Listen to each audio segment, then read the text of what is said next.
everybody. Today we have a very interesting segment for you. In today's episode, we are going to talk about the different weapons that were developed and used during the Cold War. The Cold War was a period of geopolitical tension between the United States and the Soviet Union and their respective allies, the Western Bloc and the Eastern Bloc, which began following one of the biggest world wars, World War II. In the course of the Cold War, the United States and the Soviet Union built and maintained large weapon industries.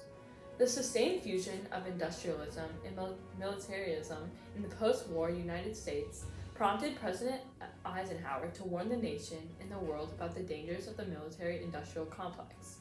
In the 21st century, the U.S. is very reliant on technology and science. Chemical and biological weapons were also produced along with nuclear.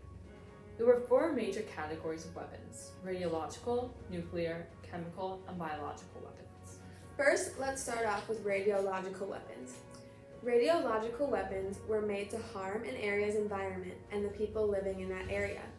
The radioactive material caused the air and everything around the explosion to harm people's health. Now we will talk about nuclear weapons.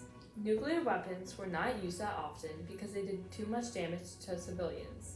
The most famous nuclear weapons were named Fat Man and Little Boy, which we will get more into later.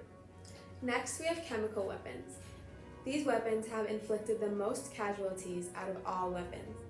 They would make soldiers blind and even kill them. They were used in World War II to kill millions of Jews, and they are now banned. Finally, our last type of weapon is biological weapon. Its main purpose was to inflict damage by infecting a certain place with disease or bacteria. Now it's time to get specific. We're going to talk about the most common main weapons used in the Cold War.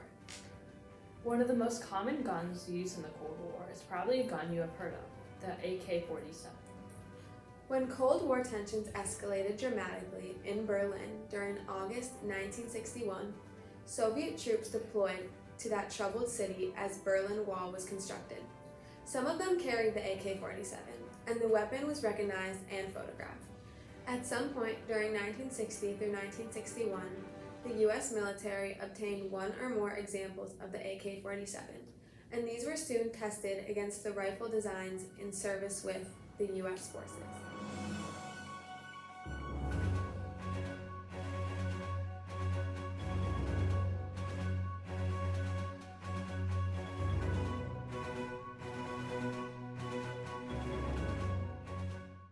Now I'm going to talk about some of the other assault rifles used. For example, the NFN FAL battle rifles.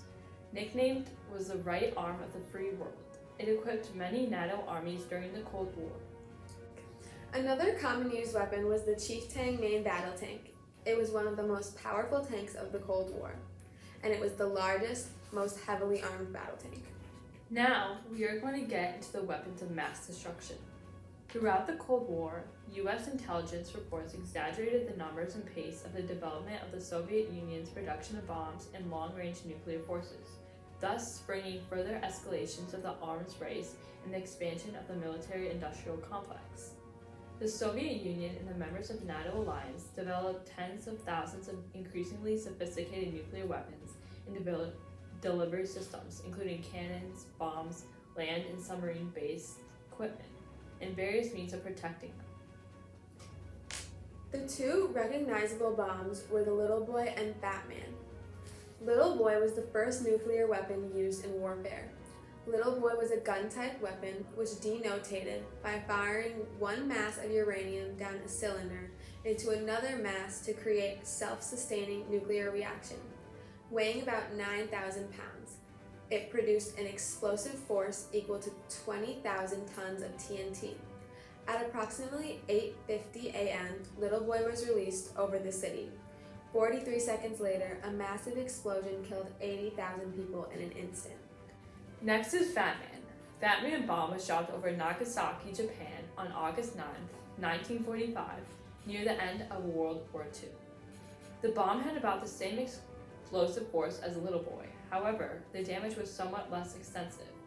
This caused an estimated number of 30,000 to 40,000 casualties. Now we are going to shift on how this relates to modern times. The weapon industry has grown tremendously since the Cold War. Not only have weapons developed, but they've also become more accessible to everyone. Because of this, there are many tragic mass shootings that use these weapons on others when they were meant to be used in warlike conduct. Now that we have things like social media, many people are addressing and hearing about these issues through the media and spreading awareness of these events. No matter political belief, most people know that enough is enough, and it's going to be an even bigger issue if nothing is done about it. Our personal feelings about this subject is that innocent lives are being lost because of the incorrect use of these weapons. This has a direct impact on our lives because we are just kids and we should not be scared to go to school every day. Thank you for watching. I hope you learned something new today. Bye!